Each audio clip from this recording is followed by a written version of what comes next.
Bonjour à tous. En vue du scrutin communal d'octobre prochain, nous nous intéressons aujourd'hui à la commune d'Ath. Au cours de ce débat enregistré depuis le centre Tournée Expo dans ce studio éphémère, nous aborderons différentes thématiques telles que les finances, le développement de la ville, la mobilité, la jeunesse ou encore la petite enfance. Et pour m'accompagner tout au long de ce débat, Nicolas Jacquet, journaliste à la rédaction d'Ath, qui questionnera nos différents invités. Mais avant cela, je vous propose cette petite carte d'identité de la ville. Capitale du Pays Vert, Ath est une cité de caractère regroupant 19 communes. Son patrimoine architectural et historique permet de découvrir 2000 ans d'histoire. Cité des géants, Ath attire chaque année des milliers de personnes le 4e week-end d'août lors de la Ducasse.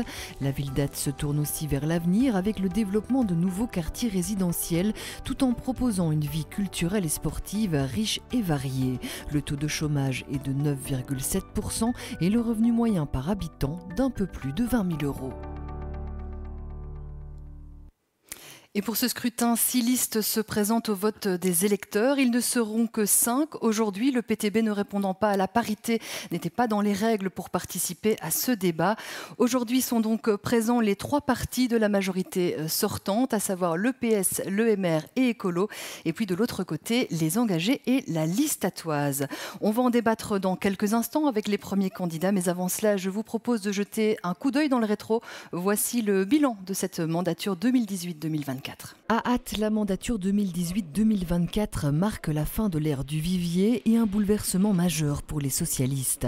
Évincé de la liste PS juste avant les élections, Marc Duvivier décide de créer sa propre liste, la liste athoise. Avec 31% des suffrages, il ne parvient cependant pas à obtenir la majorité absolue. Du côté des socialistes, c'est Bruno Lefebvre qui, avec seulement 162 voix d'avance, prend la tête de la ville en endossant l'écharpe mayorale. Ancien bourgmestre de Chièvre, Bruno Lefebvre est venu à Ath à la demande du PS local avec pour mission principale de redresser les finances de la ville. En s'alliant avec le MR, 4 sièges, et Écolo, 4 élus également, le PS crée une majorité confortable de 19 sièges face à une opposition qui en compte 10. Au cours de la mandature, l'échevine maire Nathalie Laurent quittera la majorité pour siéger comme indépendante suite à des divergences avec son parti. Côté opposition, 3 conseillers LLA à tendance engagée se désolidariseront de la liste athoise en novembre 2023. En juin 2024, l'écharpe mayorale change d'épaule. Bruno Lefebvre, élu député wallon, laisse sa place à Florent Van Crottenbrul. Le mot d'ordre de cette mandature, l'économie. Depuis le début, la nouvelle majorité met en place un plan de gestion en accord avec le CRAC, ainsi qu'un plan stratégique. Malgré les efforts, en 2021, elle adhère au plan Oxygène afin d'équilibrer le budget. Grâce à une politique financière rigoureuse, la dette de la ville est réduite de 25%, passant de 80 à 60 millions d'euros. Cette rigueur touche aussi les services publics, dont l'enseignement. Les écoles d'Autun et Moulbet sont mises en vente et on arrête les cours de néerlandais non subsidiés. Par ailleurs, 3 nouvelles classes sont construites à Arbre et l'école de Guilanguien se voit complètement rénovée. Les enfants bénéficient aussi désormais de la soupe gratuite. Malgré une marge de manœuvre financière étroite, la majorité procède à des investissements, travaux de mise aux normes à l'abattoir communal, rénovation complète de la piscine, aménagement d'une nouvelle crèche ou encore la création de zones d'immersion temporaire pour lutter contre les inondations. Plusieurs mesures visent également à favoriser la mobilité douce avec la création de pistes cyclables et des rues scolaires.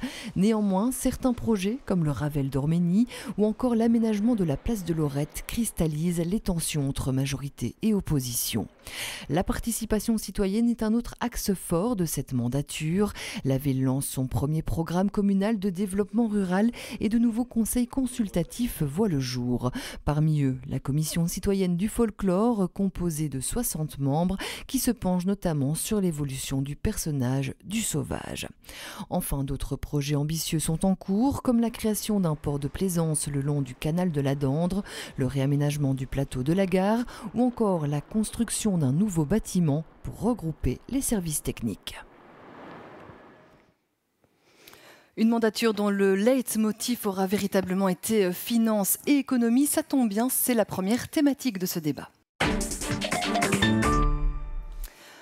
En effet, si la dette a été réduite de 25%, la situation financière de la ville reste préoccupante. La prochaine mandature devra s'intéresser et faire de cette gestion financière sa préoccupation majeure.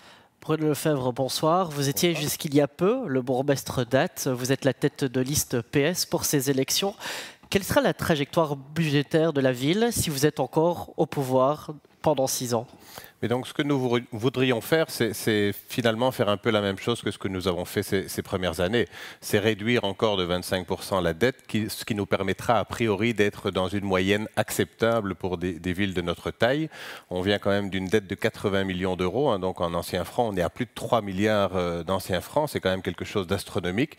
Et je pense vraiment qu'avec la majorité, on a fait un beau travail qui a été finalement assez indolore pour la population athoise et surtout pour le personnel communal, puisque nous n'avons pas dû procéder à de licenciement, nous n'avons pas dû... Ça, c'est votre bilan, concrètement. Qu'est-ce qu'on fait encore pendant 6 ans pour atteindre ces 25%? Mais donc, d'abord, il faut aller vers une gestion régulée de cette dette, hein, comme on l'a fait ici durant ces 6 années, avec une gestion active de toute une série d'éléments. Il faut savoir qu'ici, quasiment chaque mois, nous retravaillons les emprunts qui sont mis sur la table.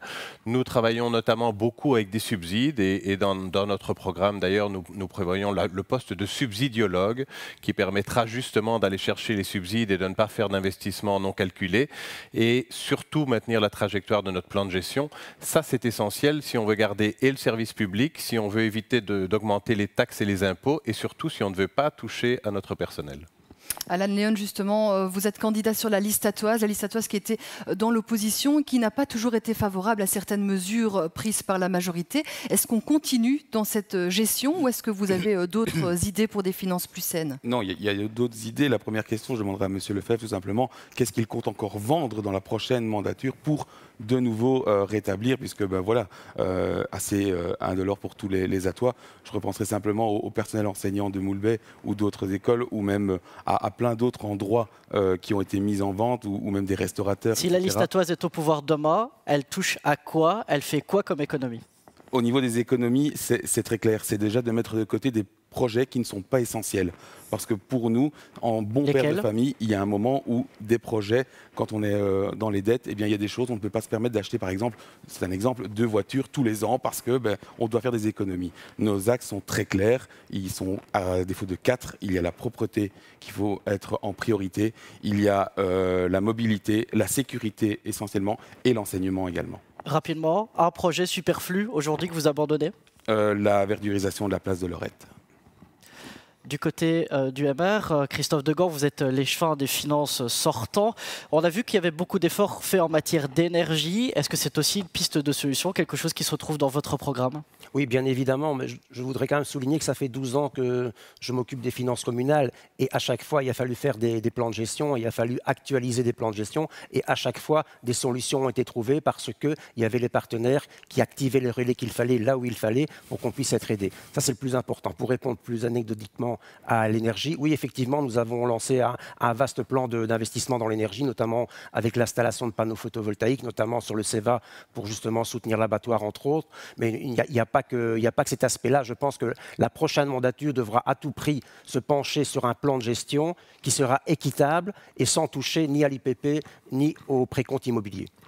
Laurent Postieux, justement, au niveau des engagés, vous étiez aussi dans l'opposition. Quel regard vous avez sur la gestion financière de cette majorité précédente et qu'est-ce que vous comptez mettre en place, vous, au niveau des engagés? Disons qu'il y a la première remarque que l'on ferait, c'est qu'au niveau de notre groupe, nous n'avons jamais participé à la majorité et personne au sein de notre liste n'a été un ancien échevin, un ancien président de CPS ou un ancien bourgmestre. Nous sommes les seuls ici autour de la table à ne pas avoir été mêlés, entre guillemets, à cette dette assez énorme, abyssale. C'est pas parce qu'on n'en est pas responsable qu'on ne va pas travailler à trouver des solutions. Solutions dans 3 principes, je crois que ça vient déjà d'être dit. On ne touche pas au personnel communal, ça. On a connu ça en 2012, c'était catastrophique, les licenciements qui ont été réalisés.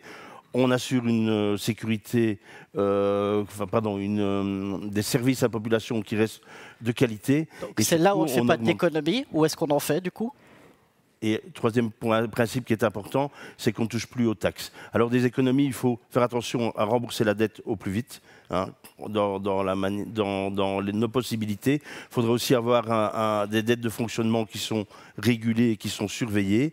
Il faudra envisager aussi, par exemple, une collaboration au niveau entre communes voisines pour des gros projets. Je crois qu'on a un changement de philosophie à ce niveau-là qui est assez important. Et alors, dans les projets, il faudra ne mettre en œuvre que des projets qui sont suffisamment subsidiés et qui sont utiles pour les habitants. Du côté d'écolo, René Balkan, si vous êtes à nouveau au pouvoir demain, quelles économies vous réalisez concrètement pour rentrer dans ce plan de gestion? Il faut continuer de la manière dont nous avons travaillé pendant 6 ans. Et comme écologiste, je suis fier d'avoir participé à cette majorité qui a réduit, comme l'a dit Bruno, la dette de 25%. C'est énorme ce que nous avons fait comme travail en 5 ans. Évidemment, ça a eu des conséquences, mais il fallait gérer une situation qui était devenue intenable. On entend Bruno Lefebvre dire 25% dans les 6 ans qui viennent. C'est encore possible? Comment? C'est tout à fait possible. Comment avons-nous travaillé aujourd'hui? On a beaucoup critiqué une série de projets. Quasi tous les projets ont été financés par des subsides.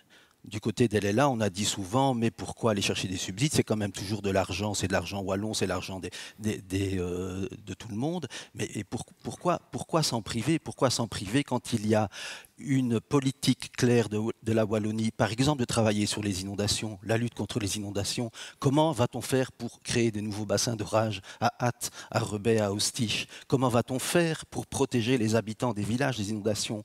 Il nous faut des subsides. La Wallonie propose des subsides, nous devons les utiliser. C'est une bonne manière de gouverner. Et la manière de gouverner aussi qui est différente. Quand on travaille avec des subsides, ou pas, c'est d'impliquer les personnes au début du processus. Plus de PS, plus d'écolo au pouvoir en Wallonie dans les 5 prochaines années. Est-ce que vous aurez encore des subsides à Ath si vous êtes au pouvoir demain? Mais tout comme quand Écolo était au pouvoir à la région wallonne, l'ensemble des communes de la région wallonne ont eu des subsides, hein, à moins qu'il y ait un retour au clientélisme, c'est possible, mais il y a des critères objectifs. Et donc moi ce que je veux dire, c'est qu'il y a aussi, et au niveau local, il y a aussi des critères objectifs. Et il y a aussi une manière de travailler. C'est quand on a des subsides, quand on a des projets qu'on veut faire, on consulte. Et on travaille avec les citoyens pour les mettre en œuvre. C'est ce que nous avons fait dans la politique cyclable et piétonne notamment. Et ça, c'est très important. On n'est plus avec quelqu'un qui décide dans la commune de ce qu'on va faire. On aura l'occasion de parler de mobilité. On va passer tout de suite à la suite, puisque parmi les pistes d'économie, on l'a dit, la majorité a vendu certains biens communaux. Il reste par ailleurs un patrimoine non négligeable. C'est une question de nos confrères de l'Avenir que je vous propose d'écouter.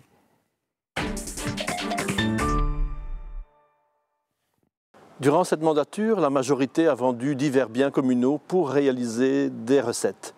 Mais d'autres édifices nécessitent des soins parfois importants, ce qui entraîne des coûts.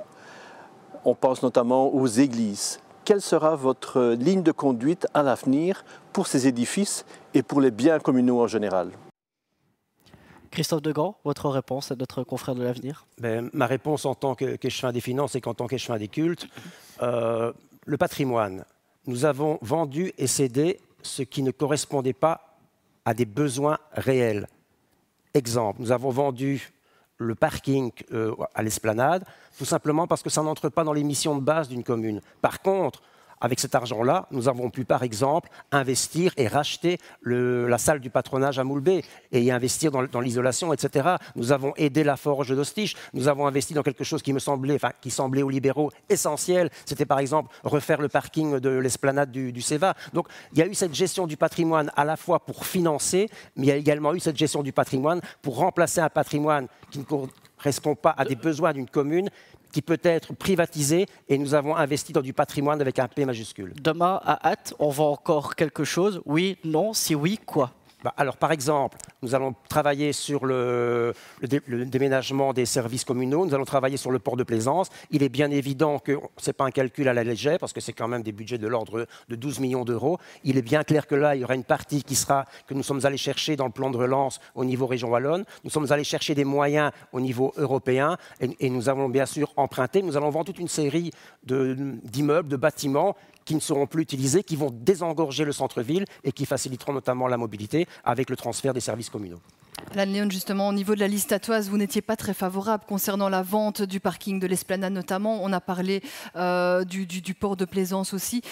Quelle sera votre gestion par rapport aux biens communaux si vous êtes demain en majorité? La première chose, et je rebondis tout à fait sur le pôle technique, est-ce que c'est obligatoire de devoir toujours le déplacer? On a des bâtiments, on a été les visiter récemment, ils sont un peu vétustes effectivement, mais ils resteront vétustes. Est-ce qu'il ne faut pas plutôt réhabiliter tout cet ancien patrimoine pour pérenniser encore ce qu'on appelle le pays vert? Parce qu'il y a parfois dans certaines villes ou villages de l'entité, on ne sait plus trop où est le vert. Donc nous, ce qu'on voudrait, c'est d'abord rénover ou éventuellement discuter avec d'autres partenaires et parler de supracommunalité éventuellement. Est-ce que c'est possible de garder un entretien optimal sur des églises, par exemple, avec la manne financière qui est actuellement à Ath? C'est peut-être pas impossible, je dis. Il faudra peut-être discuter, se mettre autour de la table et de voir quelles sont les priorités, peut-être regrouper plusieurs choses. Mais je crois qu'effectivement, il ne faut pas laisser ces édifices magnifiques tomber à l'abandon. Ça, c'est clair.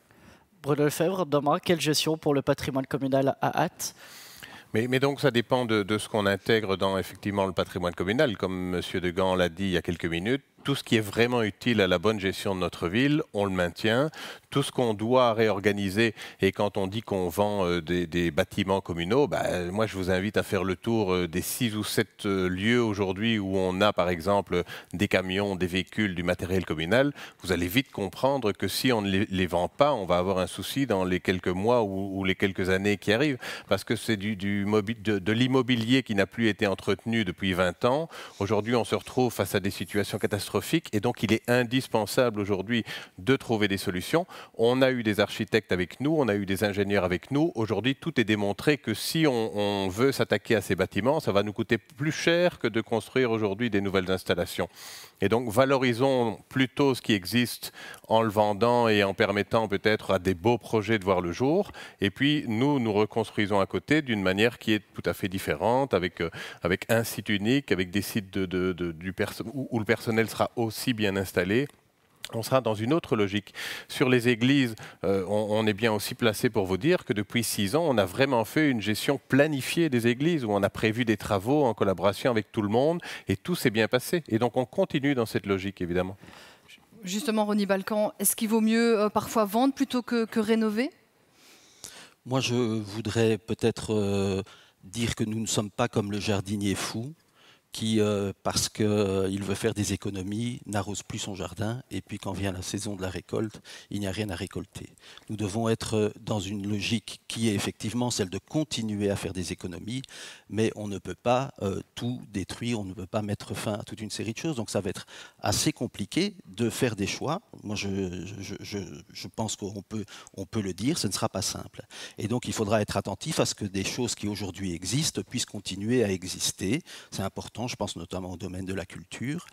Quant aux églises, je pense que le débat devient un peu mûr pour qu'on ait une discussion sur les édifices qui doivent continuer à accueillir les offices religieux, mais qui peuvent aussi, pour certains d'entre eux, servir à autre chose. Laurent Postio, du côté des engagés, on sait que les églises, c'est un vaste débat. Qu'est-ce qu'on en fait? Est-ce qu'on y touche? Est-ce qu'on les vend? Est-ce qu'on les garde toutes? Mais je vais répondre simplement à M. Balkan et lui dire qu'au niveau des fabriques d'églises, un sujet de discussion est en cours à ce niveau-là. On se demande, la fabrique d'églises savent bien qu'on ne peut probablement pas garder toutes les églises. Certaines églises, d'ailleurs, rencontrent des problèmes de structure, des problèmes de fondation. Je crois que l'église de Ligne est un sujet assez préoccupant pour l'avenir. Donc là, il y a une prise de conscience qui est en cours. Au niveau des bâtiments communaux en général, il est clair que certains bâtiments demandent rénovation, d'autres il est préférable de les vendre parce que ce sera moins coûteux de construire quelque chose de neuf et de plus pratique. Voilà. Rapidement, on va juste faire un tour de table. Il nous reste 2 minutes pour cette thématique. On a évoqué un peu la supracommunalité. Est-ce que c'est une solution? Quelle est votre position par rapport à ça? Ou est-ce qu'on doit aller au-delà et vraiment parler d'une fusion? Bruno Lefebvre, vous y avez déjà songé il y a quelques années de cette fusion. Mais vous savez que moi, effectivement, je suis pro-fusion parce que je trouve qu'à un moment donné, on doit pouvoir aussi laisser les mêmes chances aux communes autour de la table. Si demain on fait de la supracommunalité, alors c'est très bien de faire de la supracommunalité, hein, mais on ne pourra pas en faire sur tout. Je prends par exemple la gestion des bords de voirie. Quand une commune a besoin d'une faucheuse, on en a besoin dans toutes les communes. Et donc la supracommunalité, elle ne va pas tout solutionner. Et le gros défaut de la supracommunalité, c'est comme ce n'est pas structuré de manière légale et finalement sur le poids des éléments autour de la table, c'est toujours la grosse commune qui aura la main. Alors pour nous, ça nous arrange peut-être très bien, mais si on veut faire de la vraie supracommunalité et si on veut intégrer tout le monde, la fusion des communes avec des élus dans chaque commune autour d'un conseil communal, c'est le mieux. Du côté de la liste attoise, est-ce que demain on peut s'appeler la liste attoise, brugeletoise et chivroise? Alors, je ne mêlerai aucune autre commune à la liste attoise, ou en tout cas, il y aura des discussions qui doivent être faites entre différentes communes peut-être intéressées. Mais effectivement, je répondrai à M. Lefebvre qui dit avoir la main en tant que grosse commune. Il a peut-être eu l'habitude, à un certain temps, d'avoir la main dans différents partis, différents gouvernements. Aujourd'hui, nous, notre point de vue, c'est de dire qu'il faut une quote-part entre les tailles de population. Au lieu de parler d'une faucheuse, moi je parle de 2 par exemple, qui au lieu de faire une petite commune et l'autre une grande, de balayer un peu sur les 2 en même temps. Donc je pense que ça c'est donner un peu les chances égales à tout le monde et on est très ouvert en tout cas à ce débat-là. Christophe Degan, fusion, supracommunalité, quelle solution? Mais je pense qu'à un moment donné, il faut oser le débat. C'est comme pour les églises. Je pense qu'il faut parler de fusion. Je vais vous dire pourquoi. Si on veut encore une fois diminuer de manière drastique notre dette, vous savez que si on fusionne, il y a une aide et une partie de la dette est reprise par la région wallonne. Je pense que c'est vraiment l'option à travailler pour l'avenir, vu notre situation financière. Et nous avons du potentiel au niveau régional. Je ne vais pas citer les autres communes qui pourraient être intéressées, mais je pense sincèrement qu'il y a moyen de former un bassin autour de Ath, qui est quand même une ville très attractive et qui a quand même des écoles, hôpitaux, etc. Je pense qu'il y a moyen de construire quelque chose. Maintenant, c'est la volonté politique, parce que là, vous allez retrouver ce que je trouve dans la gestion des cultes et dans la gestion des édifices religieux, c'est malheureusement l'esprit de clocher. Et donc, à un moment donné, il faudra prendre de la hauteur et décider effectivement de fusionner plusieurs communes, quitte à ce que certains d'entre nous ne soient plus dans le collège. Du côté des engagés, on a dit qu'on osait le débat sur les églises, on ose aussi le débat sur la fusion des communes. Oui, tout à fait. Maintenant, il y a déjà quelque chose au niveau de la supracommunalité. Il est clair que pour des gros investissements, prenons le cas d'une piscine, les communes voisines viennent à la piscine d'Ath. Ce sont les Attois qui ont payé cette piscine. On a une salle de spectacle, on a des services qui répondent à un bassin de vie. Et je crois que là, il est clair qu'il faudra envisager d'avoir un peu un soutien et une collaboration entre les communes voisines. Et ce que je voudrais simplement dire au niveau finances, que M. Balkan soit rassuré aussi. Nous sommes au gouvernement régional wallon et les subsides, peu importe si nous sommes dans la majorité ou l'opposition, nous ferons en sorte que la commune d'Ath en profite parce qu'avant tout les Attois et pas un mouvement politique. Voilà, je vois un sourire rassuré sur le visage de Ronnie Balkan. Rapidement, votre temps de parole est limité. Fusion, oui, non? Il faut préserver l'avenir et donc plutôt que de se voir imposer une fusion dont nous ne voudrions pas dans les années qui viennent, parlons entre communes voisines et voyons comment nous pouvons avancer vers un projet commun. Et c'est sur ça qu'on va clôturer cette première thématique et on s'intéresse maintenant au développement de la ville. Depuis de nombreuses années, de nombreux quartiers, nouveaux quartiers ont vu le jour. Plusieurs dossiers d'urbanisme ont également fait parler d'eux. On parle notamment des lotissements à Arbres ou encore à Orménie. Mais il y a aussi eu des demandes de projets d'implantation commerciale à divers endroits de la ville. Alors voit-on trop grand? Certains citoyens évoquent une bétonisation du pays vert. Alain Léon, pour la liste attoise, si demain vous êtes encore au pouvoir, est-ce qu'on continue de construire à Ath ou pas? Alors, on ne peut pas empêcher de construire, ça il faut bien se le dire, il y a quand même des choses où on ne peut pas le faire, mais en tout cas on construit peut-être plus intelligemment, ou en négociant, en discutant certaines choses. Je reviendrai parce qu'on construit à tout va, est-ce qu'on pense au service des enseignements derrière qui sont des fois à flux tendu au niveau des élèves? Je reviens là-dessus, mais on a fermé des écoles, maintenant elles sont un peu chargées. On reviendra aussi sur un autre sujet qui est la mobilité, quand même tout autour, ça fait quand même plus de personnes. On n'est pas contre accueillir de nouveaux habitants. Maintenant, il faut peut-être pérenniser tout ça. On veut prendre un rendez-vous dans les soins de santé. Ça, on est très vite à des mois d'attente aujourd'hui. Donc je pense qu'il faut d'abord réfléchir à tout ça. Et pour rebondir sur le sujet qu'on disait de peut-être un fast-food ou d'autres choses, discuter, réhabiliter, je reviendrai toujours là-dessus, des anciens bâtiments qui sont peut-être à l'abandon, peut-être même sur cette chaussée de Tournai, puisque on ne va pas se mentir, c'est de ça qu'on parle, peut-être favoriser vers cela. Et aussi, à ce moment-là, parler peut-être d'un pôle divertissement que les Attois demandent depuis un moment, peut-être englobé. On ne pourra pas refuser à long terme. Et donc, il y a un moment, il faut discuter et voir ce que les Attois ont besoin. Et ça fait partie des besoins, ça c'est certain.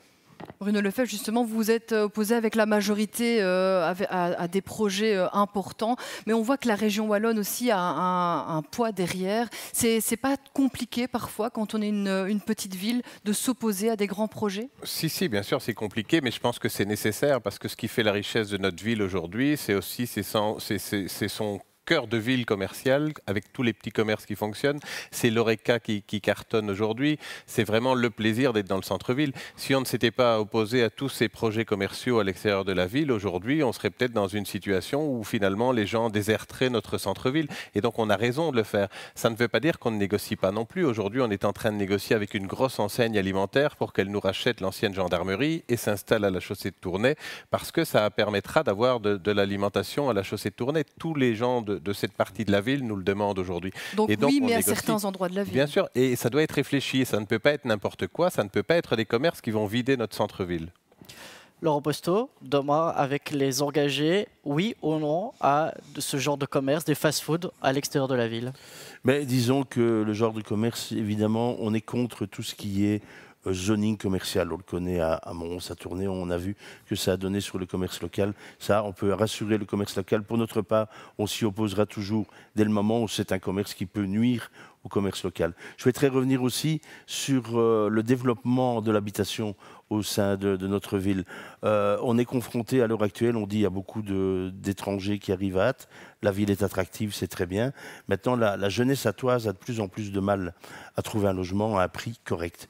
Et là, je suis désolé, il va falloir quand même faire correspondre l'offre à la demande. Et pour diminuer le prix, il va falloir augmenter l'offre d'une manière, par exemple, un peu différente, en travaillant avec la Société Wallonne du Logement, qui pourrait mettre sur pied un lotissement qui serait réservé à des habitations pour des personnes à revenus moyens ou revenus plus faibles. Il est intéressant aussi, il y a un projet au niveau de notre parti, au niveau de la région wallonne, c'est un principe un peu de leasing immobilier, de permettre aux jeunes finalement de payer un loyer pendant quelques années, loyer qui serait déduit au moment d'un éventuel achat, du montant de l'achat. Voilà, au niveau de l'immobilier, il faut voir ça de manière assez large, dirais-je. Ronnie Balkan, l'idée aussi de logement kangourou, comme c'est évoqué dans d'autres communes, c'est peut-être aussi une solution pour l'accès au logement? Logement tremplin aussi, qui permettent à des jeunes de s'installer chez nous et contre un loyer modéré, ils s'engagent à acquérir plus tard une habitation. C'est un des axes importants du programme communal de développement rural que nous avons travaillé avec les villageois pendant ces 5 dernières années. Il faudra mettre en œuvre évidemment ce genre de mesures qui permettent un accès à tous les Attois. On est attractif et on va le rester, et il n'y a pas grand-chose à faire d'autre que de amener de l'offre nouvelle, de l'offre diversifiée.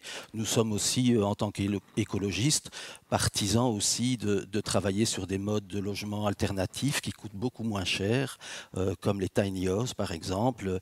Pour 100 000 €, vous pouvez acquérir un logement pour quelques années, c'est important.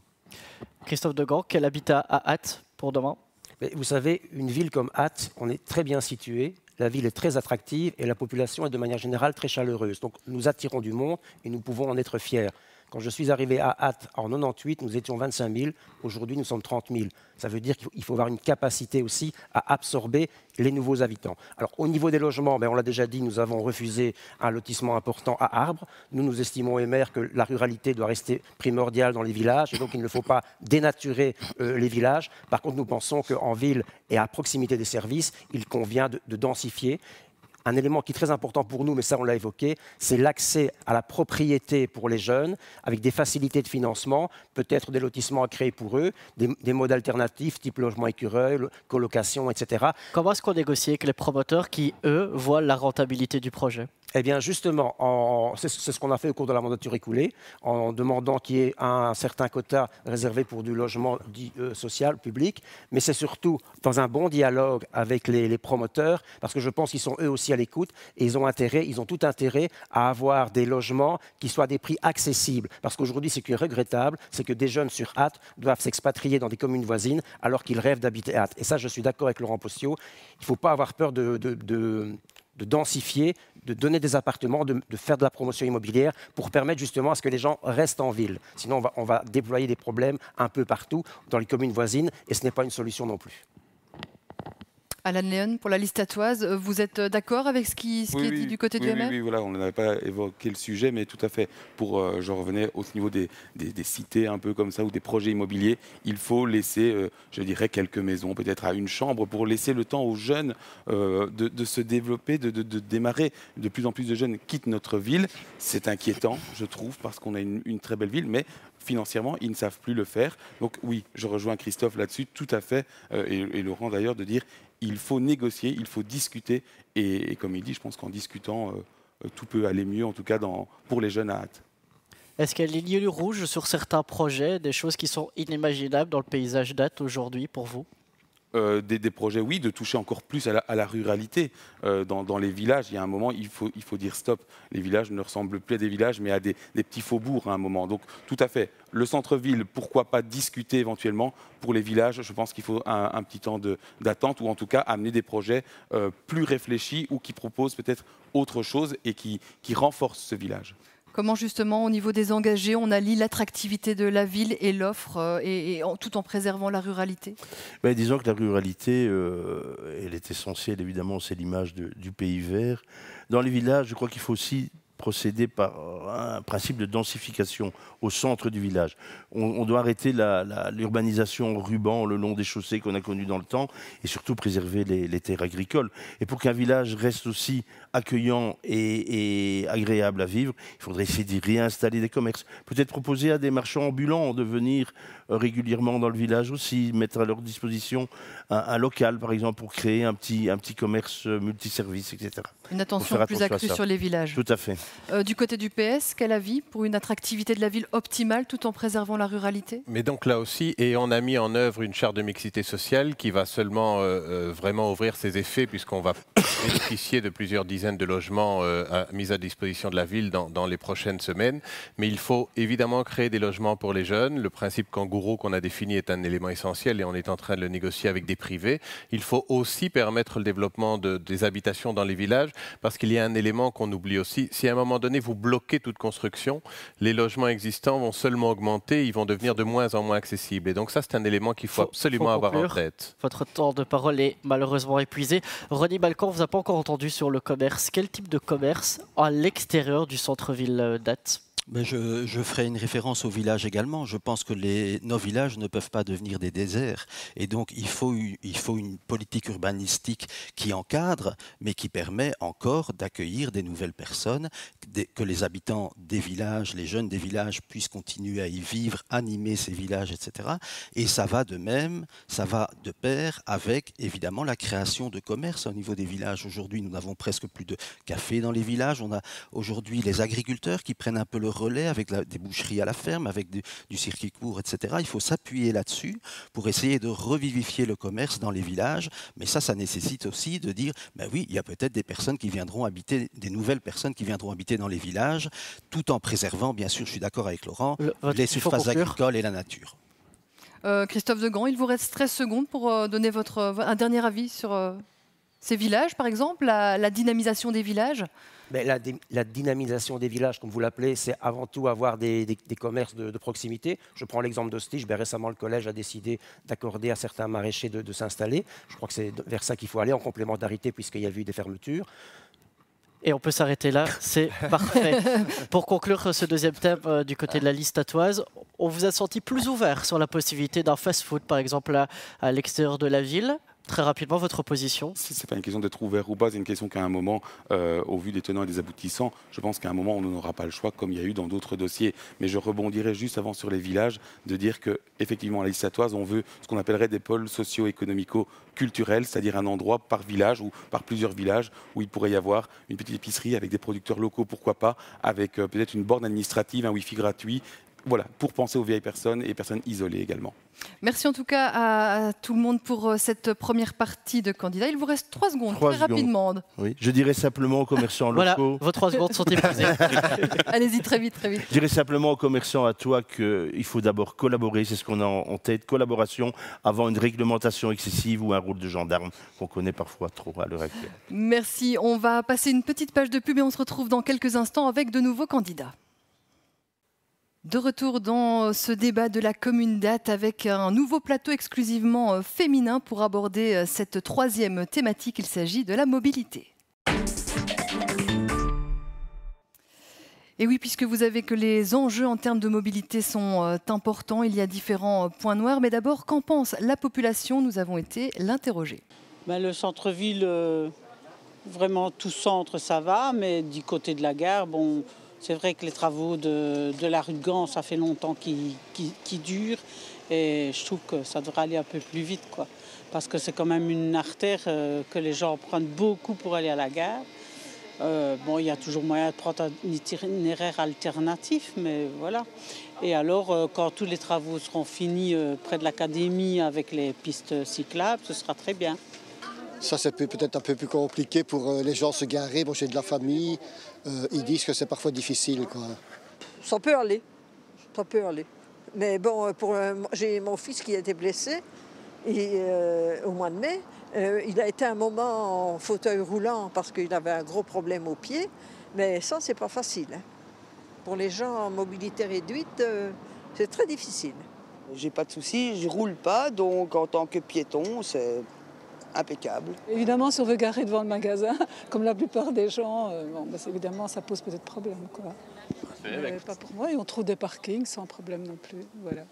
Peut-être des parcs-mètres, partout il y a des parcs-mètres où on peut payer avec sa carte. Et là, c'est vrai que quand on n'a pas la monnaie, comme on en a de moins en moins, parfois c'est difficile. Il y a des villes où on peut payer avec la carte, donc ça c'est plus simple. Mais pour le reste, parfait.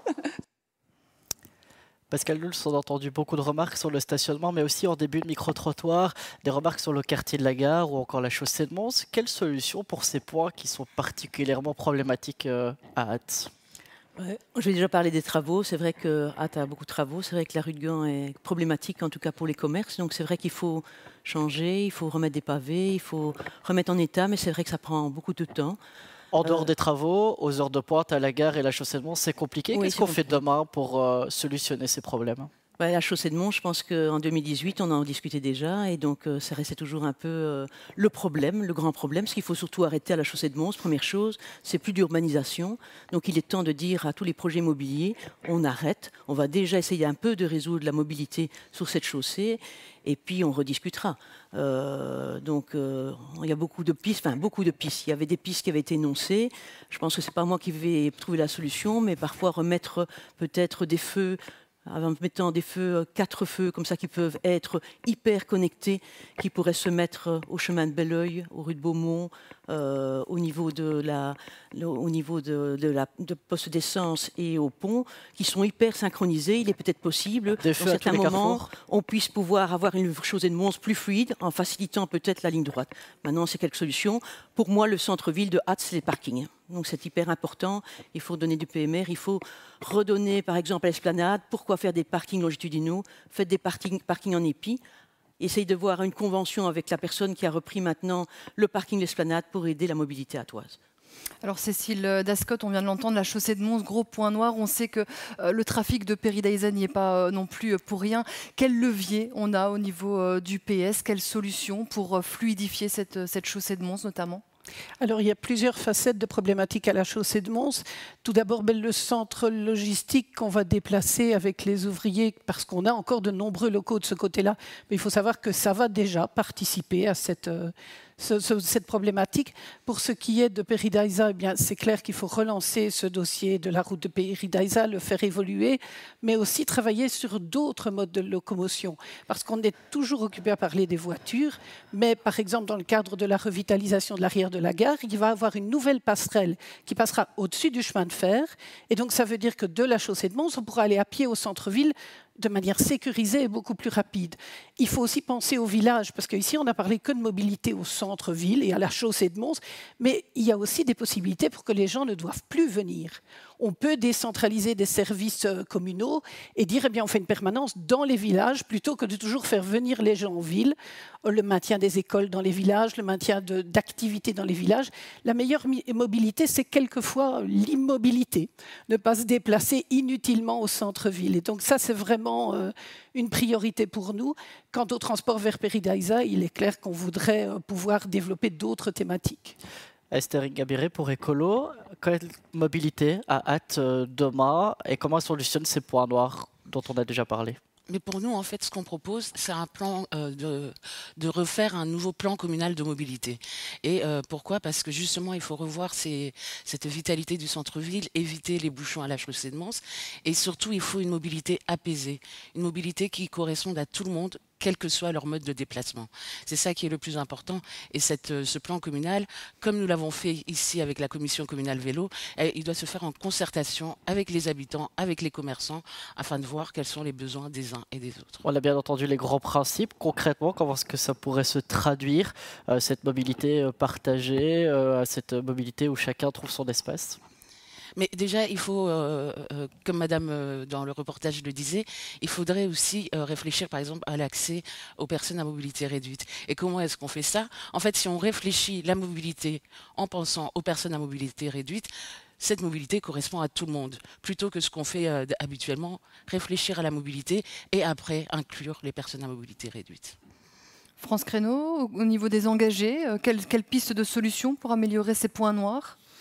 Bien, effectivement, nous, au niveau des engagés, donc il faut être bien clair que les problèmes de bouchons sont liés principalement aux heures de pointe, qui sont les heures d'école en centre-ville. Donc il est clair que les parents qui ont des enfants en âge d'être scolarisés veulent tous aller au même endroit, au même moment. Donc effectivement, je rejoins un petit peu ce que disait Madame Dascott. On a voulu fermer les écoles des villages. Il serait peut-être intéressant de penser à peut-être éviter d'avoir des écoles uniquement en centre-ville. Ensuite, il y a déjà des efforts qui ont été consentis, notamment au niveau du Ravel, on en a déjà parlé. On a un superbe Ravel, mais qui est sous-exploité. Alors, peut-être faut-il se poser la question de savoir pourquoi ce Ravel est sous-exploité. Est-ce que c'est une mauvaise volonté des habitants? Je ne pense pas. Je pense plutôt que c'est une nécessité. Donc à l'heure actuelle où tout doit aller vite, se déplacer à vélo, c'est pas toujours évident. Et puis il faut être clair que quand on a des enfants, 2 enfants, comme c'est souvent le schéma habituel des familles, se déplacer à vélo avec 2 enfants, ce n'est pas évident. Donc nous, ce que nous aimerions, par exemple, c'est de faciliter l'accès au vélo avec des structures qui sont à l'avant pour pouvoir, par exemple, véhiculer 2 enfants de manière ultra sécurisée. Isaïe Remy pour le MR. Est-ce qu'on réaménage l'espace pour que les voitures y circulent mieux ou est-ce qu'on encourage les gens à ne pas prendre leur voiture? Au MR, on défend une mobilité basée sur le bon sens et sur la liberté de choix de chacun. On ne peut pas demander à une personne âgée la même chose qu'à un jeune, et on ne peut pas demander à une famille nombreuse habitant le fin fond de Giebeek la même chose qu'une famille nombreuse en centre-ville. Donc on doit travailler avec la population et avoir un discours spécifique avec les jeunes, qui sont notre mobilité de demain, et avec les employeurs, qui sont les facilitateurs dans ce défi mobilité. Pour cela, on doit faire un travail donc, de fond avec la population pour avoir une utilisation modérée, mesurée de la voiture. On doit créer un environnement alternatif. Donc pour cela, on doit continuer les investissements qui ont déjà été faits en ville, donc pour l'agrandissement des trottoirs, par exemple, pour l'amélioration des pistes cyclables. Et on doit favoriser l'alternative. Et donc pour cela, on propose, nous, par exemple, un Ravel entre la gare d'Ath et le zoning industriel de Guilanguien, revoir aussi les bus tech entre la gare et le zoning parce qu'ils ne sont pas du tout adaptés aux horaires des entreprises qu'il y a dans le zoning. On veut également, il y a le GRAC, donc, qui est le groupe de recherche d'action pour les cyclistes au quotidien, qui a émis des recommandations. Une liste de recommandations qu'il faut prendre en compte évidemment dans le futur plan de mobilité qu'on doit mettre en place pour la nouvelle mandature. Pardon. Esther Ingabire, j'imagine qu'au niveau des colos, ces pistes de solutions doivent vous satisfaire. Mais évidemment, on est tout à fait d'accord avec ça. Mais d'ailleurs, en ce qui concerne les techs, il y a une consultation citoyenne qui a eu lieu l'an passé. Et justement, il va y avoir un redéploiement des techs. L'offre va être revue avec des meilleurs passages, enfin, des meilleurs horaires pour des villages comme Ormény, Hirschenwey, Bouvigny, etc. Et donc, évidemment, on a encouragé ça et on a participé activement à ce que les villages soient mieux reliés au centre-ville et à des heures qui leur permettent aussi d'avoir une vie sociale. Le Ravel aussi à Guilanguien, de Guilanguien ici, c'est très bien. Nous en sommes aussi très heureux. Et justement, les techs vont aussi avoir une formule sur demande pour justement relier le zoning aux heures de pause des personnes. Il y a déjà eu pas mal d'aménagements, d'investissements qui ont consentis durant cette mandature pour la création de Ravel, des aménagements pour la mobilité douce. Est-ce que c'est suffisant pour inciter justement les gens à changer leur mode de déplacement ? Mais je pense que plus il y a d'infrastructures qui leur permettent de venir de manière sécurisée, apaisée, et si en plus ils peuvent faire garder leur vélo par exemple en sécurité, dans des lieux sécurisés, évidemment que les gens seront plus partants. Parce que moi j'ai déjà vécu par exemple le fait d'aller en ville à vélo et mon vélo a été volé, donc pour retourner c'était un peu plus compliqué. Voilà, il faut des lieux sécurisés pour que les gens puissent se rendre en ville.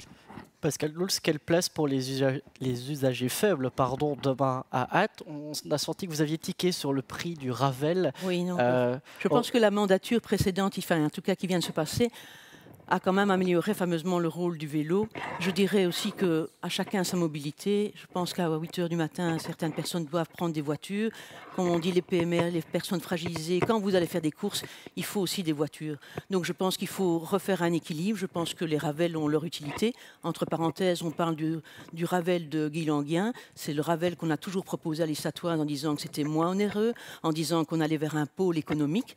Et on a fait le Ravel de Ath-Ormény. Bon, pas de souci, mais en matière de Ravel, à l'exception de celui-là, et que si vous êtes au pouvoir demain, vous ferez plus pour la voiture que pour le vélo? En tout cas, je vais équilibrer la locomotion. Il y a des choses que je pense qu'il faut rebouger.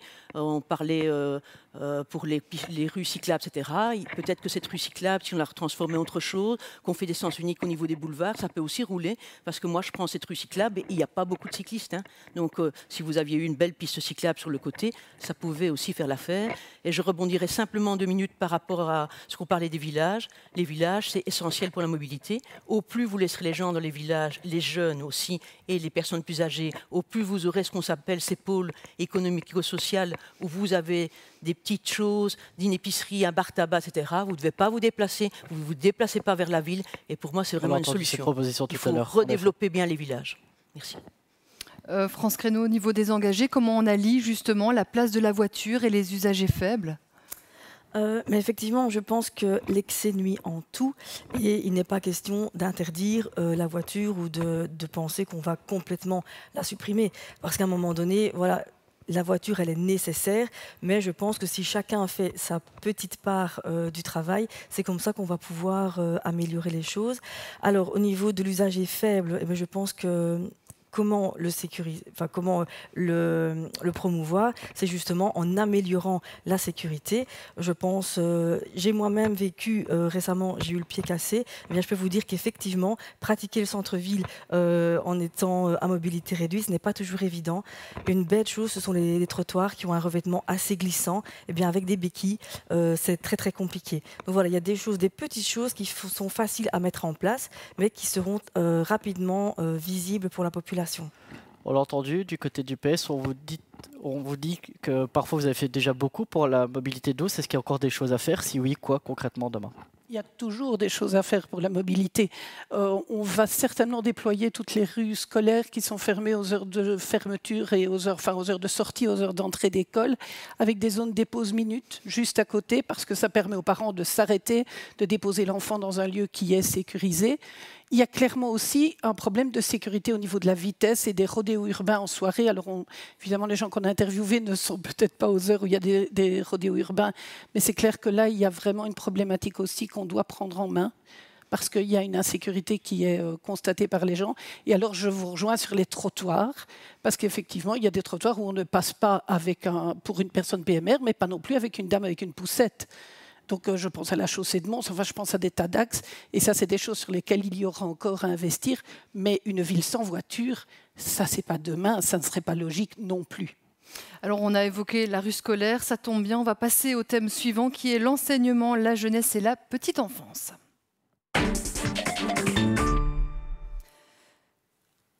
On l'a déjà évoqué au cours de ce débat, mais ces dernières années, la population attoise ne cesse de croître, dépassant la barre des 30 000 habitants. Ça pose parfois problème pour l'accès à certains services. On parle des crèches, on parle peut-être des écoles. Alors justement, Isaline Rémy, pour l'EMR, quelle politique mener en matière d'enseignement pour offrir un enseignement de qualité et répondre à la demande aujourd'hui sur Ath ? Pour répondre à la demande sur Ath, donc c'est sûr que pour avoir un enseignement de qualité, on doit avoir des bâtiments de qualité. Donc on prône pour une rénovation des bâtiments déjà existants, comme ça a déjà été fait donc, par les châssis Amelin, etc. Parce que c'est connu que des enseignants qui sont dans un cadre, dans un bien-être, avec les enfants qui sont dans un cadre agréable, peuvent donner des connaissances de qualité. Et on a un enseignement déjà de qualité à Ath et il faut le faire perdurer. Et il faut voir aussi l'enseignement sur l'avenir et peut-être voir à la création de pôles dans des écoles, des pôles comme nous, on veut par exemple l'école du dehors. On aimerait bien mettre en place l'école du dehors sur Ath, qui a déjà été mise en place dans d'autres villes et où ça marche très bien. Donc pourquoi pas ne pas faire ça sur notre ville. En plus, le pays vert, l'école du dehors, tout fonctionne bien. Estéric Gabéré pour Écolo, on l'a vu qu'il y avait des rationalisations au niveau de l'enseignement pour améliorer certains bâtiments, en vendre d'autres. Est-ce que c'est quelque chose qu'on continue? On ne touche plus aux écoles, on les rénove et on garde les écoles existantes? Mais déjà, oui, comme on a dit, cette mandature a énormément investi dans les écoles. Donc malheureusement, oui, il y a eu 3 ventes, mais ces ventes ont aussi permis de pouvoir investir dans les autres écoles. Certaines en avaient vraiment besoin. Il était largement temps qu'elles soient rénovées. Mais ce qui permet aussi, ce sur quoi on a insisté, et qu'on aimerait poursuivre, c'est avoir ces écoles avec chacune leur identité, leur spécificité. Je parle par exemple de la pédagogie active à Rebais, de l'immersion à Georges Roland ou de l'école du dehors à Mafle. Voilà, chaque école développe son propre projet, ce qui permet en fait d'avoir une diversité d'offres pour la population attoise. L'enseignement, c'était entre les mains d'écolo pendant 6 ans. Pourquoi ce n'est pas déjà le cas du coup? Mais c'est déjà le cas, mais on aimerait poursuivre. Ce aussi dans quoi on aimerait investir, c'est dans les éco-schools, donc un label éco-school qui va permettre de rendre ces écoles plus dans une démarche de développement durable. Pour par exemple végétaliser les cours d'école. Il y a eu des enfants qui ont fait des insolations parce qu'il n'y avait pas d'ombre dans la cour. Donc il est vraiment temps de réfléchir à comment faire des espaces pour les enfants qui soient plus agréables. Pascal Nouz, justement au niveau de la liste attoise, vous êtes quand même fortement opposé aussi. Les discussions étaient assez tendues sur les ventes de ces établissements scolaires. Ça veut dire quoi? Ça veut dire qu'on ne fait qu'investir pour rénover, pour offrir un enseignement de qualité ou alors on continue à vendre, ce qui ne vous plaît pas, j'imagine? Non, je pense que je sais que la mandature a donné 3 millions pour l'enseignement, 1 million pour une école à Guilanguin, qui est une école qui pour moi ne fonctionne pas très bien. Vous avez Mélin-l'Évêque qui est à 800 mètres, vous avez Bois-de-Lessines qui est tout à côté. Donc c'est de peut-être aussi recibler l'argent pour l'enseignement. On en a parlé, l'enseignement de qualité rénové. Ça veut dire qu'il fallait fermer l'école de Guilanguin? Non, c'est pas ce que je veux dire. Je veux dire qu'il faut en tout cas être rationnel dans ce qu'on fait au niveau des bilans, au niveau on parle de subsides, on parle de projets. Est-ce que c'était bien le projet à faire? Donc ça, c'est une des choses. Je parlerai pour tout ce qui est de l'enseignement, de soutenir effectivement nos acteurs d'enseignement, de rénover, parce que j'ai été dans des écoles où effectivement, vous avez des bancs que j'ai connus il y a bien longtemps.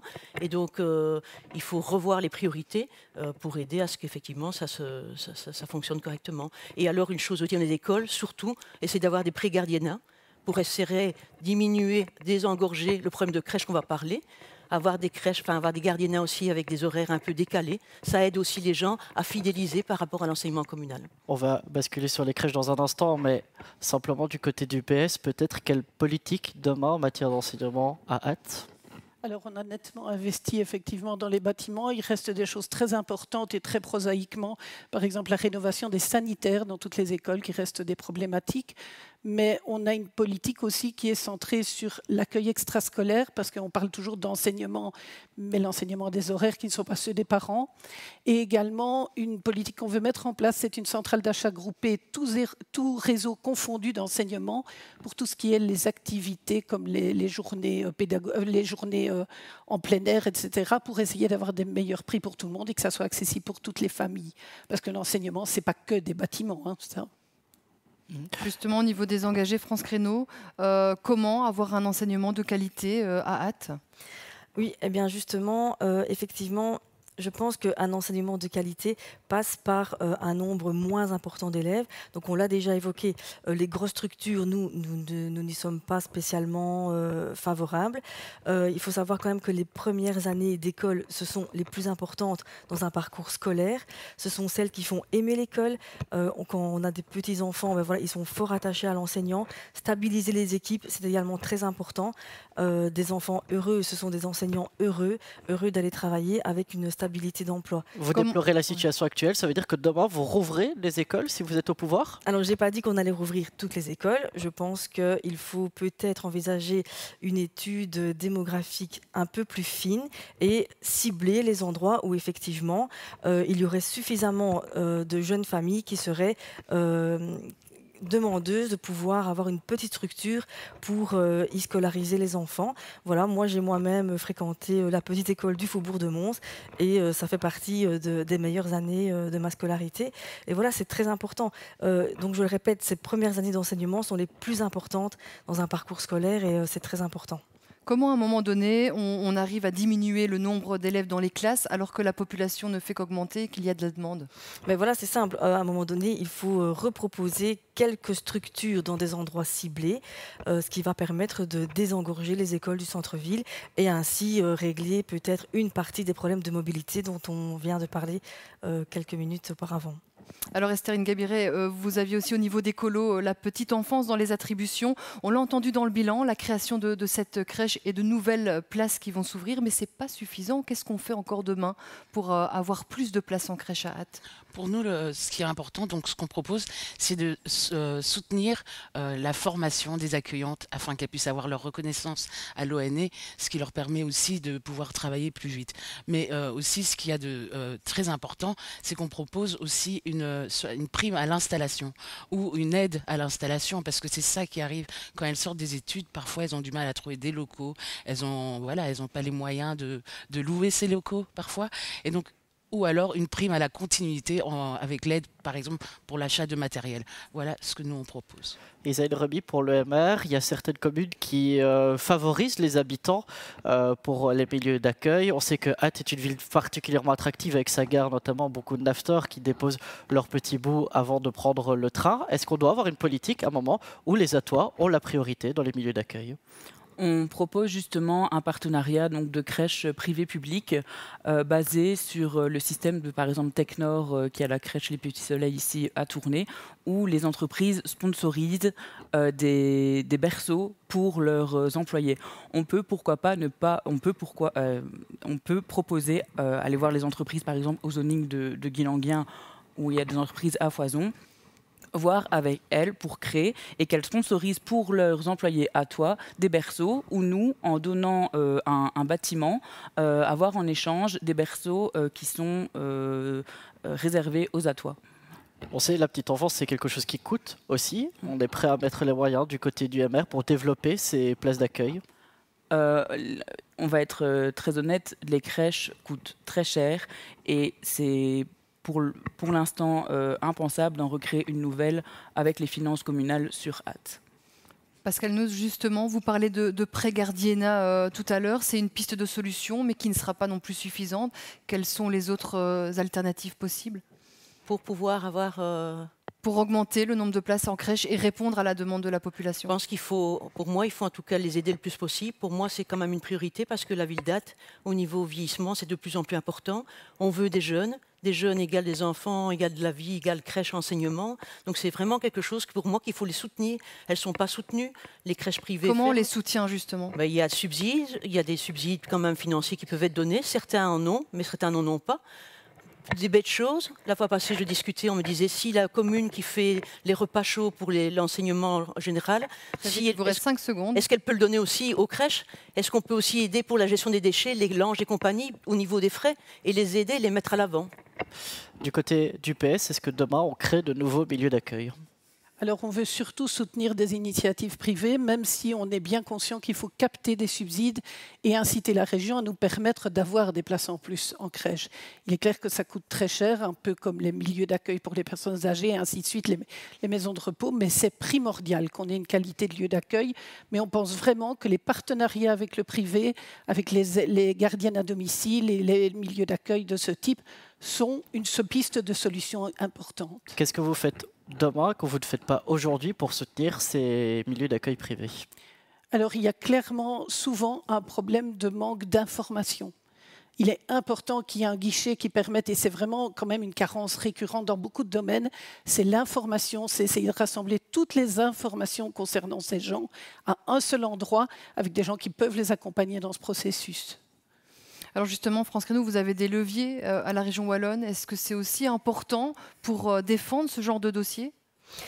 Mais évidemment, c'est évident qu'avec les engagés, voilà, nous aurons des leviers pour aider la petite enfance.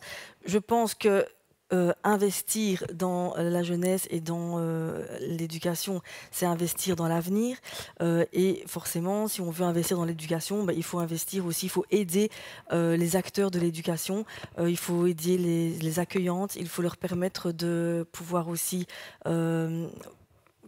avoir des initiatives privées. Je pense que quand on a le souci de vouloir, par exemple, ouvrir une structure privée pour accueillir des enfants, c'est que vraiment il y a une réelle motivation derrière. Et cette motivation, il faut pouvoir l'exploiter et il faut pouvoir l'aider. Parfait, votre temps est épuisé. Peut-être un mot du côté du MR par rapport à la petite enfance? Il vous reste 1 minute. Votre priorité demain, votre première mesure si vous êtes à nouveau au pouvoir? Au niveau de la petite enfance ou pour l'enseignement? Il vous reste 1 minute. Mobilité non plus? Mobilité, non, c'est parce que tout à l'heure, je n'ai pas su rebondir sur la chaussée de Mons et la densité de la population. Donc, on aimerait bien, nous, des panneaux intelligents basés sur le système de Smart Cities pour pouvoir donner des itinéraires alternatifs pour dégager cette chaussée. Parce que, imaginez un contournement est financièrement impensable. Actuellement. Et aussi pour Paris-Daïsa, on doit absolument j'ai vraiment du mal avec ce mot aujourd'hui. Voilà, je vous le dis. Régler ce souci parce qu'il y a énormément de pression sur les habitants de Gibec et Guilanguien. Et donc je pense qu'il est grand temps qu'on se remette autour de la table et qu'on fasse... qu'on ait les liens avec la région pour régler ce souci comme nous sommes au pouvoir avec le MR. Du côté des colos, 30 secondes. Quelle est votre première mesure demain pour la petite enfance ou l'enseignement? J'aimerais venir sur la jeunesse parce que malheureusement on n'en a pas parlé. Une de nos mesures, la première chose à faire pour la prochaine mandature, c'est la création d'une maison de jeunes qui puisse être reconnue par la Fédération Wallonie-Bruxelles. Parce qu'une maison de jeunes, ça veut dire qu'il y aura plus de subsides, on peut engager plus de personnel, plus d'activités pour les jeunes. Et on a toujours dit qu'il y a un problème d'activité pour les jeunes. Il y a beaucoup de choses qui sont faites pour les enfants, pour les adultes, mais il y a cette tranche d'âge qui a besoin de s'occuper. Et donc ça permettrait aux jeunes d'avoir un endroit et des activités où ils peuvent s'épanouir. Et on aura leur avis dans quelques instants. Du côté du PS, il vous reste 40 secondes. 40 secondes pour vous expliquer tout ce qu'on veut faire, mais en tout cas, c'est clair qu'on veut poursuivre une première chose, c'est l'enseignement, c'est investir avec une ouverture vers, comme je vous l'ai dit, les autres réseaux d'enseignement, mais aussi continuer des choses comme la soupe gratuite dans les écoles qui sont à la fois un soutien aux producteurs locaux, puisque c'est avec des légumes de saison, c'est accueillir les gens, parce que oui, Ath est une ville attractive, il y a beaucoup de jeunes, il y a plein de préoccupations en la matière et il faut vraiment pouvoir poursuivre cet accueil à tous les niveaux et aux jeunes particulièrement, mais ils vont avoir un débat qui va leur être dédié, mais les jeunes, c'est important aussi, on parle toujours des petits. Et puis effectivement, il y a tous ces grands adolescents et ces jeunes adultes. Vous m'avez offert la transition parfaite. On va passer à la jeunesse. De retour dans ce débat de la commune d'Ath, nous allons parler maintenant jeunesse. Alors certains partis ont joué le jeu en nous envoyant le plus jeune candidat, d'autres pour des raisons pratiques nous ont envoyé des remplaçants, mais ils ont tous un point commun, défendre les intérêts des jeunes sur leurs listes respectives. Kylian Leroy, du côté des engagés, quelles sont vos propositions pour la jeunesse à Ath demain? Quelle place on leur réserve dans la Cité des Géants? Alors nous avons une proposition assez concrète pour la jeunesse, notamment hors de Ath. Ath a ce problème d'être une ville qui est fortement centralisée dans ses infrastructures de loisirs ou même sportifs. Et c'est un problème quand on sait que la mobilité est compliquée dans les villages alentours. Et donc ce qu'on aimerait mettre en place, nous, c'est un espace jeune au sein même des villages avec des infrastructures communales, où ce que l'on pourrait imaginer un lieu où ce que les jeunes se rencontreraient et pourraient parler, mais également... Tous les villages de l'entité? Alors ça serait sur un système de maisons de jeunes volantes. Donc ces espaces seraient sur un jour sur un village et un autre jour sur l'autre, et ainsi tourneraient sur un temps. Et on pourrait imaginer notamment d'amener des infrastructures de la ville dans les villages, c'est-à-dire un système de médiathèque, de ludothèque, de bibliothèque, ainsi de suite, pour rendre justement ces espaces un peu attrayants. Liam Leridon, pour le PS, justement, quelle offre pour la jeunesse demain? Tout d'abord, j'aimerais dire que la jeunesse, on doit lui réserver une place bien particulière. C'est vraiment très important pour eux. Il faut d'abord les inclure dans le débat public. Les jeunes ont des choses à dire. Et c'est d'ailleurs très bien qu'on débatte tous ensemble, parce que les jeunes ont vraiment beaucoup de choses à proposer. Il faut les inclure dans les commissions consultatives au sein de la commune. Par exemple, il y a le conseil de la jeunesse à la commune. Il faut les inclure dedans. On a d'autres propositions comme un lieu pour le blocus. Certains n'ont pas accès au Wi-Fi, d'autres préfèrent un endroit calme et spécifique à ça. Ce serait très intéressant de revenir là-dessus. On parlait tantôt d'une maison de jeunes, mais elle est en projet à Ath, sur le plateau derrière la gare. Ensuite, une autre thématique très importante, c'est le logement, évidemment. Et il y a le concept des logements tremplins, où il y a une location durant 5 à 10 ans. Et ensuite, il y a une proposition d'achat, et les loyers payés précédemment seront déduits du prix d'achat. Savannah Guilbault, petite précision, vous êtes la 3e plus jeune de la liste des colos. Que manque-t-il à la jeunesse athoise pour qu'elle s'épanouisse pleinement dans la Cité des Géants? Nous, ce qu'on pense, c'est que ce qui est important, en fait, c'est de permettre aux jeunes d'être émancipés, de s'émanciper. On en a parlé tout à l'heure un petit peu pour les logements. On sait que voilà, les jeunes à Ath sont souvent aussi très attachés à leur ville et c'est quelque chose qui devient difficile pour eux. Il y a toute la question de la mobilité aussi dans les villages. Moi, je viens de Stich. En tant que jeune, c'est très difficile quand on n'a pas de voiture pour se déplacer. Donc la seule chose à laquelle j'avais droit, c'était un bus le matin pour aller à l'école, un bus pour revenir. On en a parlé tout à l'heure, ça va bien changer, mais donc il y a cette question vraiment de les aider à développer tout ça. Et alors il y a tout ce qui concerne le divertissement, le sport, la culture, où en tant que jeune, on aime bien bouger, on aime bien faire plein de choses avec ses amis. Et à Ath, il y a des sports qui sont bien mis en avant, qui sont bien desservis. Par exemple, le football est quelque chose de très développé. Par contre, la piste d'athlétisme, elle est très vieillissante. On l'a vu tout à l'heure sur les photos. C'est la même chose pour le hockey ou ce genre de sport. Donc, essayez vraiment de donner les moyens aux jeunes d'être plus autonomes. Justin Duvivier, pour la liste athoise, justement, comment on améliore la place de la jeunesse dans la vie politique athoise? Je pense tout d'abord qu'il faudrait déjà aller sur une rénovation un petit peu et un entretien des plaines de jeux dans les villages, parce que je pense qu'ils sont des fois laissés à l'abandon. Et je pense aussi que des maisons de jeunes pourraient bien intervenir dans le cadre athois et aussi dans les villages. Et encore plein d'autres choses. C'est un peu trop court pour pouvoir les développer, mais on a encore plein de bonnes idées. Vous êtes donc favorable à la proposition de Kylian Leroy? Oui, pourquoi pas. Je pense que c'est très intéressant et qu'il faut l'étudier. Du côté du MR, Florent Rasseneur, bonsoir. Vous êtes le 5e plus jeune de la liste du MR. Quelle proposition pour la jeunesse? La jeunesse, c'est très simple. Sur le territoire de notre ville, de notre belle commune, elle a du mal à se loger. Alors, c'est le logement en globalité. C'est là que je rejoins toutes les propositions qui ont été faites à la fois par l'IAM, aussi par Savannah, mais même par les autres intervenants avant. On a un réel problème d'accès au logement en location et à l'achat sur rate. On a déjà eu une bouffée d'oxygène qui a été donnée avec le gouvernement MR engagé ici, avec les droits d'enregistrement qui ont été rabaissés. Les pouvoirs communaux doivent être maintenant à même de créer un environnement qui permettrait la rénovation. La rénovation, ce serait quand même quelque chose de très intéressant dans la ville, mais aussi dans les villages. Et pour les adolescents ? Pour les adolescents, on a déjà beaucoup d'activités qui sont existantes à Ath, et ça a déjà été abordé. L'entretien des infrastructures sportives déjà existantes doit continuer, et on doit pouvoir les développer pour continuer à leur proposer du divertissement et une pratique sportive. Justement, Justin Duvivier, vous parlez de plusieurs propositions du côté de la liste attoise, justement, en faveur de la jeunesse. Quelle solution autre que ce qui a été évoqué précédemment ? Je pense qu'en termes de logement, on pourrait apporter des logements un peu plus petits qui favoriseraient juste par rapport aux jeunes et qui ne seraient pas par rapport à toute l'entité attoise. Ce serait vraiment intéressé que par des jeunes qui désirent démarrer dans la vie active. Donc ce serait intéressant de pouvoir développer un système de cotes peut-être ou... Oui, ou même un logement, une chambre pour pouvoir démarrer dans la vie active, trouver un travail. Il faut aussi motiver la jeunesse à travailler, je pense. Les accompagner à trouver de l'emploi, c'est très important aussi. Une autre proposition pour les adolescents peut-être ? Pour les adolescents, je pense que le milieu du foot est très bien développé. Je pense qu'il y a quelque chose à faire pour Mélin Lévesque, qui cherche encore son club. Je pense que d'autres milieux sportifs, il ne faut pas tous les oublier. On pourrait prêter ou louer le quai de l'entrepôt, qui est une belle salle. Il y a le CEVA aussi qui est pas loin de Ath. Je pense qu'il y a beaucoup de choses à faire sur Ath pour les jeunes.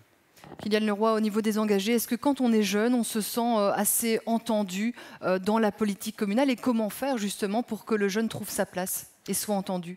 Alors je trouve qu'on est relativement bien entendu chez les engagés. Quand on est arrivé, donc on s'est posé sur une table, on a discuté. Ma voix ne valait pas moins qu'un autre. Ils m'ont écouté, je les ai écoutés. On est arrivé sur des projets communs et je suis content de ce qu'on peut aujourd'hui proposer pour les jeunes à Ath dans le futur. Florent Rastner, est-ce qu'il y a des propositions que vous venez d'entendre chez les uns, chez les autres, qui vous inspirent peut-être du côté du MR ? Pourquoi ? Alors moi, ce qui m'inspire, c'est la maison de jeunesse, la développer, mais encore une fois, je reste sur la thématique du logement, avec toutes les maisons tremplins, maisons écureuils, qui vraiment, pour l'instant, est le plus gros problème pour les jeunes actifs qui veulent se lancer dans la vie. On rappellera quand même qu'avoir accès à la propriété ou à un bon logement, ça permet de pouvoir développer sa vie et de construire justement celle-ci sur des bases saines. Il vous reste 25 secondes, peut-être rapidement, une autre mesure que vous défendez pour la jeunesse ? Une autre mesure, et en fait c'est quelque chose que je veux encourager, c'est la place des jeunes dans la politique communale. Et j'aimerais souligner par là la place qui a été réservée à la jeunesse sur la liste du MR Ath. On est 9, on a des belles places. Et en plus, ce sont des gens qui sont déjà très impliqués au niveau politique, dans des cabinets ministériels, qui ont travaillé pour des parlementaires ou des bourgmestres. Et donc, ils ont réellement quelque chose à apporter. Justement, vous êtes président des jeunes WAPI au niveau du MR, tout comme Liam au niveau du PS. Ça veut dire que vous êtes pas mal impliqué aussi dans la vie politique, mais comment on incite les jeunes à s'intéresser à la vie politique ? C'est une question assez compliquée parce que beaucoup de jeunes ont une espèce de dégoût de la politique, mais une fois qu'on va leur parler, une fois qu'on va sur le terrain, dans des festivités ou qu'on boit un coup avec eux, en fait, quand on leur parle, ils nous disent c'est bien beau, on voit des débats à la télé comme ici, mais personne ne vient jamais nous parler. Donc, comme je le disais tantôt, il faut vraiment inclure les jeunes dans les différentes structures de la commune pour qu'ils soient entendus. Et c'est comme ça qu'ils s'intéresseront à la politique. Savannah Guillemot, justement, on sait qu'au niveau d'Écolo, la participation citoyenne, elle est primordiale. La participation citoyenne en incluant davantage les jeunes ? Oui, bien sûr, et je pense qu'il y a aussi toute la question de la compréhension de c'est quoi la politique. On a énormément de jeunes qui, quand on leur parle, se disent être désintéressés simplement parce qu'il y a un peu cette méconnaissance de qu'est-ce qu'on peut faire avec la politique. La politique, on en a parlé, c'est le sport autour de nous, c'est la culture, c'est le ramassage des poubelles, c'est le logement, c'est énormément de choses. Et donc il y a à la fois le fait d'essayer de les inclure, d'écouter leurs idées, mais aussi de leur dire que des idées peuvent se transformer en réels projets qui impactent la vie des gens autour d'eux, qu'ils soient jeunes ou plus âgés d'ailleurs. Merci en tout cas, c'est déjà l'heure de conclure ce débat. Merci d'avoir joué le jeu. J'espère qu'en tout cas cela vous aura permis d'y voir plus clair dans les propositions des uns et des autres. La balle est désormais dans votre camp pour faire le bon choix le 13 octobre. Passez une excellente soirée.